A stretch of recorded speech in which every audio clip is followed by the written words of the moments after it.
2021-এ তাদের পরীক্ষা, 5 বছর পর পরীক্ষা, অনেক ধৈর্য ধরেছে তারা। তারপরে 2022-এ তাদের রেজাল্ট উঠেছে এবং মাত্র 5% লিখিত পরীক্ষা পাস করেছে, মাত্র 5%। অত্যন্ত কঠিন পরীক্ষা, অর্থাৎ যোগ্যতার বিরাট সিঁড়ি তার পক্ষে। এবার তাদের চাকরিতে নিয়োগ দিই, তাদের কাউন্সিলিং করে, তাদের ইন্টারভিউ, তাদের নিয়োগ, এইটুকু। তারা কোর্টেও যায়নি, তাদের সিবিআইও হয়নি, কোনো জায়গায় বাধা নেই যে কোর্ট কেস আছে, তা নেই। তাহলে এক্ষেত্রে তাদের নিয়োগ হবে না। আমার দাবি, ওনাদেরও দাবি, অন্তত সপ্তাহখানেকের মধ্যে মাননীয় শিক্ষামন্ত্রী মাননীয় মুখ্যমন্ত্রীর সাথে কথা বলে, কারণ তিনি মুখ্যমন্ত্রীর সাথে কথা বলেই সিদ্ধান্ত নেন, যেন অনতিবিলম্বে এই নিয়োগের কাজ সম্পন্ন করে। এতে সরকারের মর্যাদা বাড়বে, সরকারের গুরুত্ব বাড়বে। আজকে শিক্ষা সচিবকে তলব করেছে সিবিআই, বিষয়টা কিভাবে দেখছেন? একদিকে শিক্ষা সচিবকে তলব করা হচ্ছে, নানা রকম দুর্নীতির অভিযোগ করছে যারা চাকরি প্রার্থী, এবং যখন প্রতিবাদ করতে যাচ্ছে পুলিশের বাধার সম্মুখীন। দুটো বিষয়টিকে কিভাবে দেখছেন? আমি অবাক হচ্ছিলাম এখনো মনীষ জৈনকে ডাকা হয়নি কেন, মাননীয় শিক্ষা সচিব। কারণ যত কিছু নাটের গুরু তিনি, এটা পরিষ্কার কথা, ওনাদের আন্দোলনের সাথে ব্যাপারটা যুক্ত না। তিনি অনেক কিছু কাজ প্রশ্রয় দিয়েছেন, আমি মনে করি।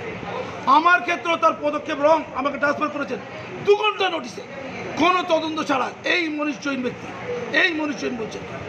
আপনি শুধু মনীষ জৈন বলছেন কেন, গোটা শিক্ষা দপ্তর অভিযুক্ত। সে মধ্যশিক্ষা পর্ষদের সভাপতি বলুন, প্রাইমারি সভাপতি বলুন, উপদেষ্টা কমিটির প্রধান বলুন, এবং স্কুল সার্ভিস চেয়ারম্যান বলুন, আর 2 জন শিক্ষামন্ত্রী বলুন, প্রতিমন্ত্রী এবং শিক্ষামন্ত্রী। আচ্ছা, বিশ্বের ইতিহাসে হয়েছে কোথায়? ভারতের ইতিহাসে কোনোদিন হয়, ভারতের ইতিহাসে এ ঘটনা কোনোদিন হয়নি। বিপুল জনাদেশ দিয়ে সরকার ক্ষমতা, বিপুল জনাদেশ। বাংলার জনগণ কি এটা দেখেছিল, এটা চেয়েছিল? বাংলার জনগণ কি এটা চেয়েছিল? আমি মাননীয় মুখ্যমন্ত্রীকে আপনার এই মিডিয়ার মধ্যে বলতে চাই, আপনাকে লোক শ্রদ্ধা করে, এখনও করে, আপনাকে মানুষ ভক্তি করে, এখনও করে, আপনার উপর তুমুল বিশ্বাস মানুষের আছে, এখনও আছে।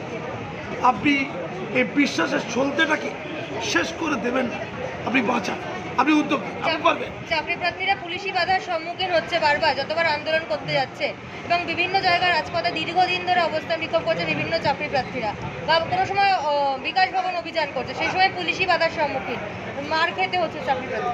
চাকরি প্রার্থীরা আন্দোলন করলে মহিলা শিক্ষিকাদের সাথে কি নোংরামি করা হয়েছে, আমি SLST শিক্ষকদের শিক্ষিকাদের সাথে কথা বলে জেনেছি।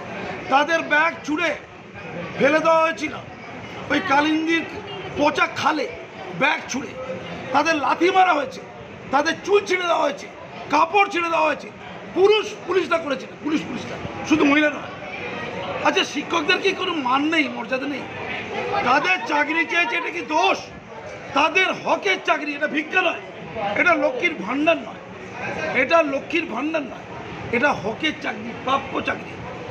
আমি মাননীয় মুখ্যমন্ত্রীকে, তিনি পুলিশ মন্ত্রী, পুলিশদের সংযত হতে বলুন। যারা শিক্ষক তারা জাতির মেরুদণ্ড, তাদেরকে যদি অসম্মান করা হয়, ওটা জাতিকে অসম্মান করা, ওটা শিক্ষকদের নয়, গোটা ভারতীয় জাতিকে অসম্মান করা।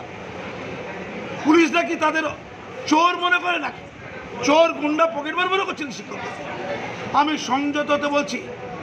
সুশীল সমাজ বাংলায় চুপ হয়ে গেছে, কতদিন আর চুপ থাকবে? এক সময় কিন্তু বিস্ফোরণ ঘটবে, মানুষ কিন্তু দগ্ধ হচ্ছে, ক্ষেপে লাল হয়ে আছে, বারুদের স্তূপে পরিণত হচ্ছে মানুষের ক্ষোভ। তারা সংগঠিত নয়, বিরোধীরা খুব দুর্বল। এটাকে সুযোগ বলে মনে করবেন না। আপনি বিপুল জনাদেশ পেয়েছেন, আপনার পুলিশকে সংযত করুন। এই যে চাকরি প্রার্থী 2017 সালে যারা পরীক্ষার্থী, তাদেরকেও তো মারধর করেছে। আমাকে ম্যাডামরা বলছিলেন তাদের কেউ মেরেছে। আচ্ছা, তারা কি চেয়েছে? তারা তাদের প্রাপ্য চাকরি পরীক্ষা বসেছে, পরীক্ষা বসার পর তারা বলেছে কাউন্সিলিং, তারা বলেছে নিয়োগ। এটা দোষ, এটা বলা যাবে না। পুলিশ মারবে, দেখা করতে দিচ্ছে না। মানিক বাবু, আপনি সিবিআইয়ের সাথে দেখা করতে বাধ্য হচ্ছেন। আপনি আপনার যারা শিক্ষক, যারা আপনার মধ্যে প্রাইমারি বিদ্যালয় চালাবে, সেই হবু শিক্ষকদের সাথে দেখা করার আপনি টাইম পাচ্ছেন না। আপনার পরীক্ষায় তারা বসেছিল, তারা যোগ্যতার প্রমাণ দিয়েছিল, আপনি আপনার অপদার্থতার প্রমাণ দিয়েছেন, তাই আপনি সিবিআইয়ের কাছে। এ পরম্পরা কদিন চলবে?